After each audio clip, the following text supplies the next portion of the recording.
So I am going to be embarking on a journey to get $100 of dividends every month. So if you are interested in a video like this, make sure you subscribe and hit the bell so you don't miss a video like this. So you might be wondering, why am I embarking on this journey? And for me, if you've been watching my videos, I like long-term investing and I focus a lot on growth, especially because I'm 26. I want to make sure I kind of get that growth coming in, and as I kind of age, I want to make sure I go into more conservative, more steady inflow of cash. And dividends is a great way to go about that. And obviously for me, I want to learn a little bit more about dividends as I go along. And I find that me actually putting in the money, I actually learn a little bit more than if I just kind of study it or watch videos about it. So in this video, I'll be talking briefly about what is dividends. And I'll be talking about what is a platform I'm using to buy dividend stocks. And what are some strategy I'm doing in terms of which stocks am I really focusing on. And lastly, going into a few stocks that I bought already and what I'm trying to do with that. So as we dive into what is dividends, I think it's great to talk about what it means to buy a stock.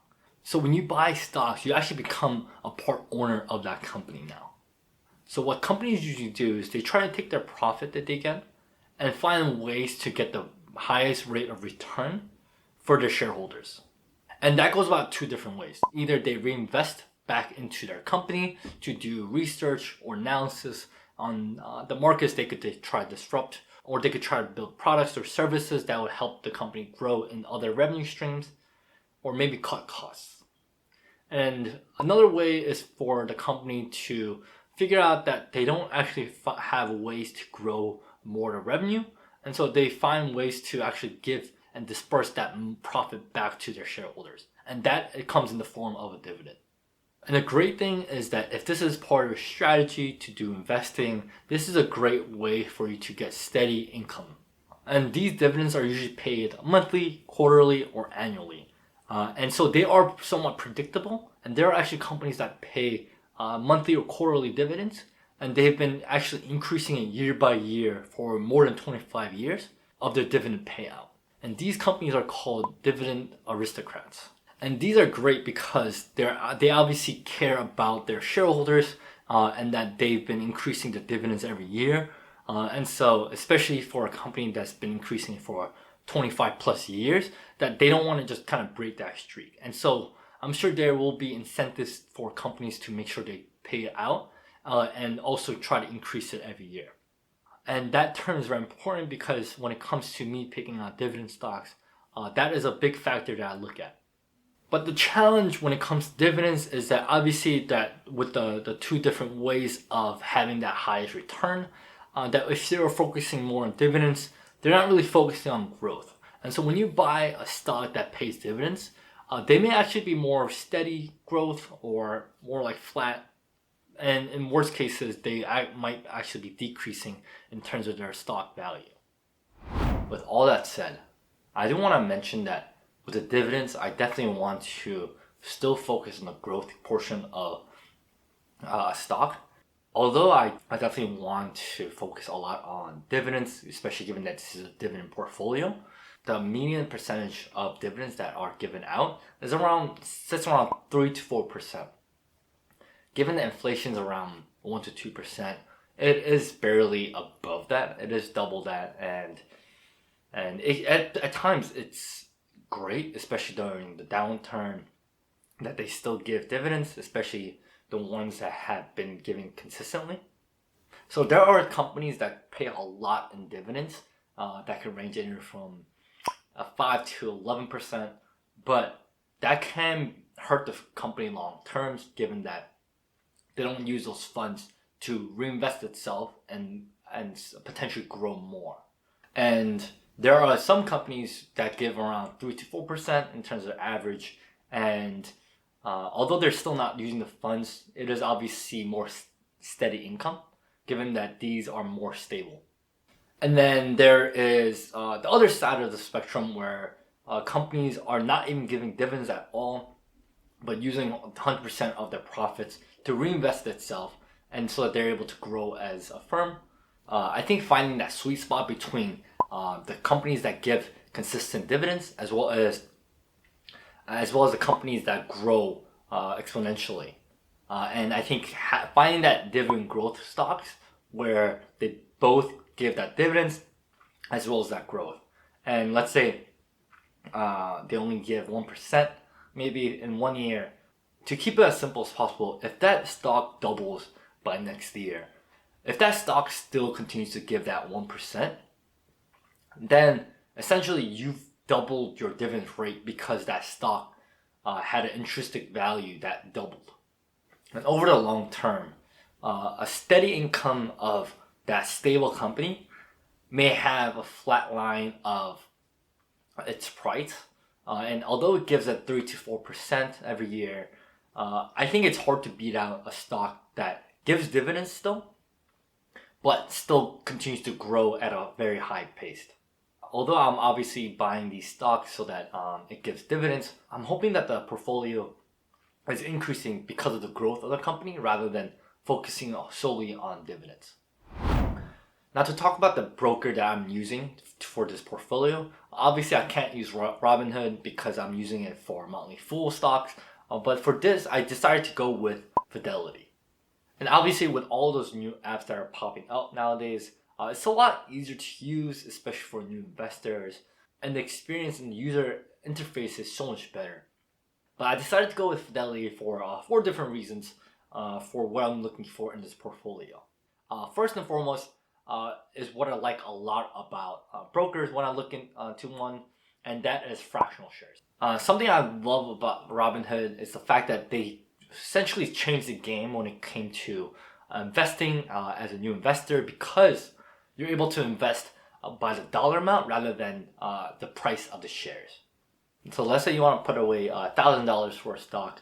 You don't have to buy an exact amount and get a change back and hold on to that money for a different thing.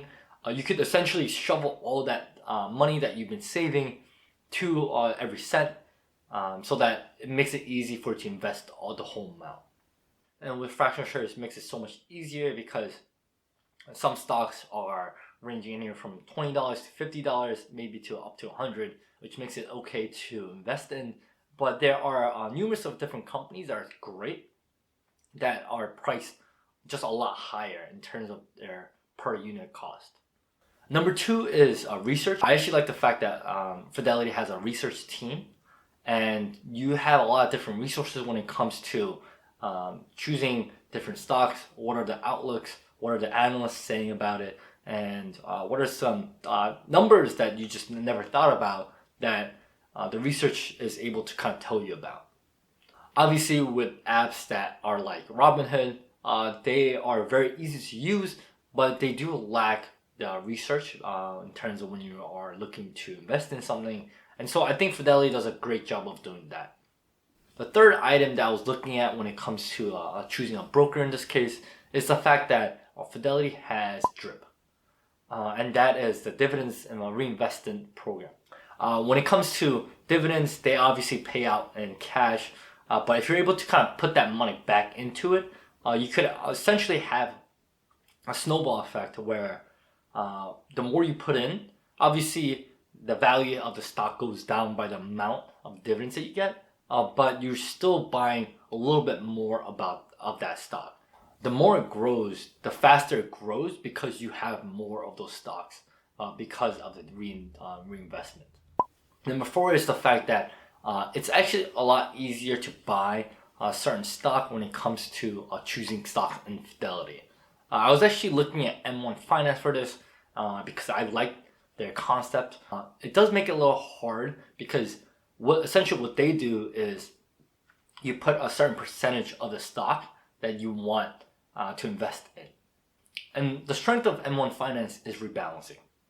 So if you are weighed pretty heavily in just one stock, they help to allocate your money whenever it comes in to make sure that it goes into other stocks.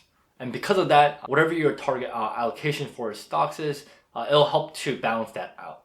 And the hard part about this is the fact that you can't really control what you're transferring your money into and how that money will be allocated. And with Fidelity, it would be a lot easier to make sure you are buying that specific stock that you have in mind. But with all these strengths comes one downturn, which is the fact that the UI is not that great. It is pretty easy to buy, but to track your progress when it comes to portfolios, I think I would love to kind of find a different way to visualize it a little better. So I'll be able to share a little bit easier. But basically this past week I bought $500 worth of one stock so far, which is Johnson & Johnson. There are a few different reasons why I like Johnson & Johnson. I think they have a pretty good outlook. In terms of dividends, they are pretty consistent. And Johnson & Johnson obviously is a big key role when it comes to vaccine manufacturing. And lastly, when it comes to household goods, Johnson & Johnson is all over your house. And whether you know it or not, I think that's the great thing about dividends investing is you want to invest in stocks that you purchase, but you don't actually realize, and it's somewhat boring. So for me, I love these kind of challenges because I love seeing numbers grow over time. And when I kind of punch in to my update portfolio tracker, I'm able to see the numbers growing. And the reason why I decided to go doing this is because I want other people to also be able to invest and see what they like about the ones that I invest in. And I think what I want to do is also create a portfolio tracker on Patreon. I think that would help to share with people about how my portfolio is doing, not only this portfolio, but also Motley Fool portfolio. And that would also help to support this channel when it comes to making great content consistently. Given that obviously I want to make sure lighting is good, that the audio is great, and making sure that there's always great content to come out of my videos. So if you are interested in that, leave in the comments below. And if you are investing heavily on dividend stocks or dividend growth stocks, I'd love to hear about the ones that you are most excited about. But if you want updates like this, make sure you subscribe, hit the bell notification, and if you found this content to be helpful or exciting or entertaining, please give it a thumbs up. That helps the channel out a lot. And I'm hoping to make more content like this, so stay tuned. And I'll see you in the next one. Peace.